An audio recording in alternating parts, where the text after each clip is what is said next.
नमस्कार दोस्तों, मैं श्वेता बंसल आज एक नई वीडियो के साथ आपके सामने पुनः प्रस्तुत हूँ।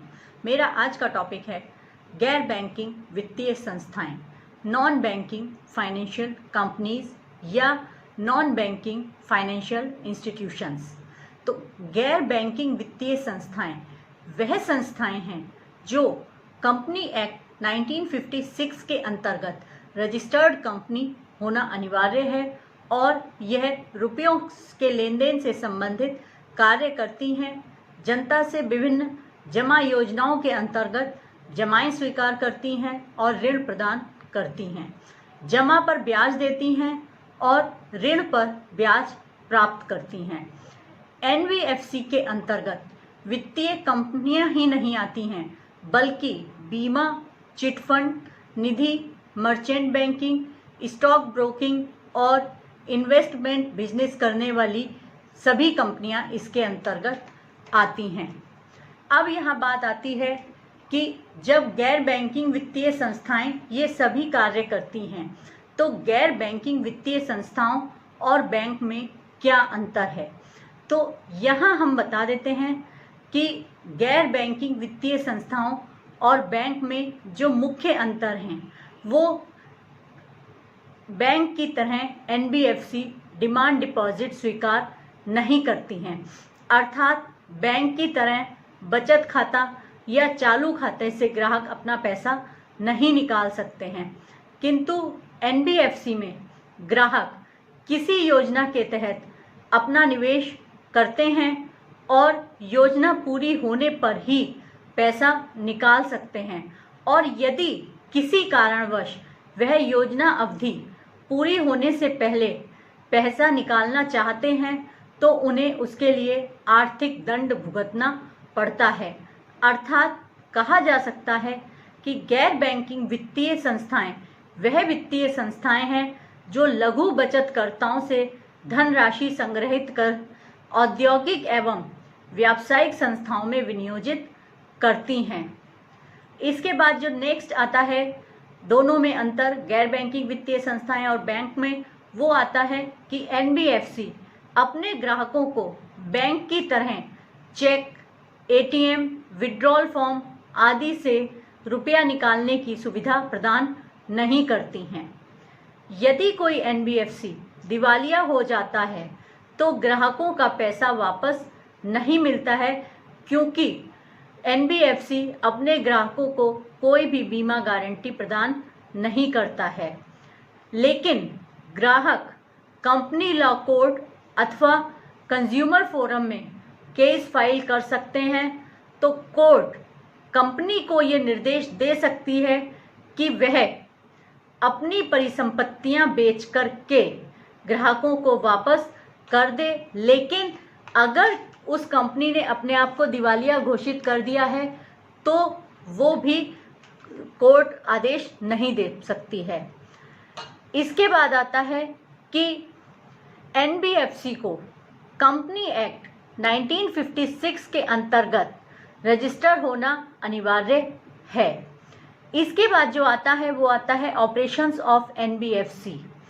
तो यह गृह ऋण प्रदान करते हैं, निवेश करते हैं, इसके अतिरिक्त निजी ऋण भी प्रदान करते हैं और उपकरण भी पट्टे पर देते हैं। Hire purchase financing, investment, loan and equipment leasing. गैर बैंकिंग वित्तीय कंपनी एवं बैंक में क्या क्या अंतर हैं। तो बैंक की तरह एनबीएफसी डिमांड डिपॉजिट स्वीकार नहीं करती है।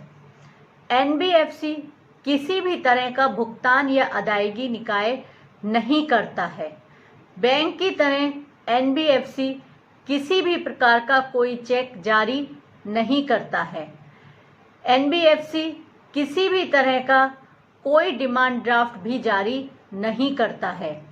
एनबीएफसी जमा, बीमा सुविधा, क्रेडिट गारंटी जैसी सुविधाएं भी प्रदान नहीं करता है।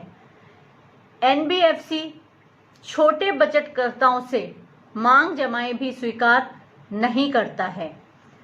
इसके साथ ही साथ एनबीएफसी अचल संपत्तियों के निर्माण में निवेश नहीं करते हैं, किंतु कृषि एवं औद्योगिक गतिविधियों के लिए ऋण देकर वित्तीय सहायता अवश्य प्रदान करते हैं।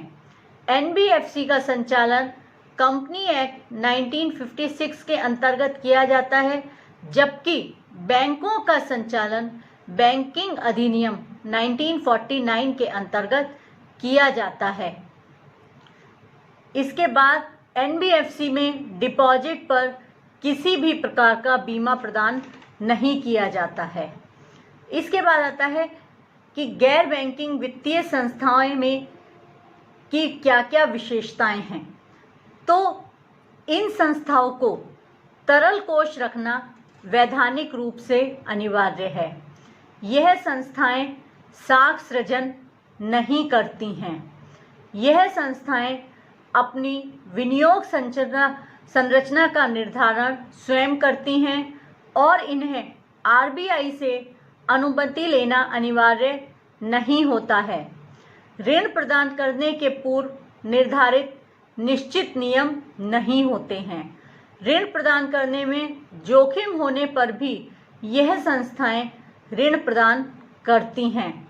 ब्याज एवं मूलधन राशि को वापस प्राप्त करने की विधियां भी इनकी भिन्न भिन्न होती हैं। इसके बाद जो मुख्य चीज आती है वो आती है कि non banking financial companies in India. Bharat में कौन कौन से गैर बैंकिंग वित्तीय संस्थान हैं। तो सबसे पहले इसमें आता है पावर फाइनेंस कॉरपोरेशन लिमिटेड। इसके बाद आता है rural electrification corporation limited, Shriram transport finance company limited, Bajaj finance limited, Indian railway finance corporation limited, Mahindra and Mahindra financial services limited, Muthoot finance limited, HDB housing and development board financial services limited, Shriram city union finance limited, Cholamandalam investment and finance company limited. Thank you. अगर आपको मेरा ये video अच्छा लगा हो तो please like and share करें। Thank you.